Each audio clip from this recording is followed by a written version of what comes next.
Viņi zināja, ka tu būsi lieliska, bet viņi negribēja, lai tu to zini. Viņi gribēja barot ar to, ko tev saka, lai saņemtu šos lāsta vārdus un paliktu zem tiem. Viņi zināja, ka pret tevi izturējās tik ļoti slikti. Viņi saprot, ka nevarēs saņemt atzinību par tavām svētībām un izrāvienu, kas būs tavā dzīvē.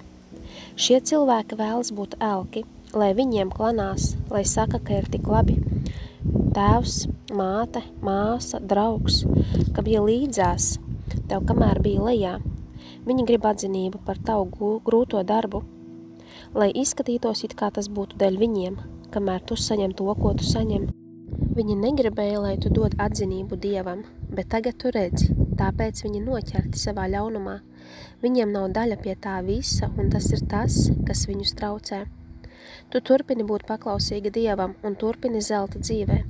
Tu turpini cīnīties, jo tur, kur Dievs tevi ved, daudzi cilvēki tavā ģimenē nav iegājuši pa tādām durvīm nekad. Dievs tevi svētīs. Šis ir gads, kad atceļ parādus. Esi uzmanīga, kam pieļauj būt savā tūmā. Fokusējies uz to, kas ir Dievam priekš tevis, plāni priekš tevis. Pārāk ilgi esam novērsti, laiks būt atpakaļ uz trases. Tu vienīgā no savas ģimenes teici Dievam jā. Tu esi vienīgā, kurai liela sirds, vienīgā, kura paklausīga Dievam. Tu esi vienīgā, kuru Dievs ir saucis tādam laikam kā šis.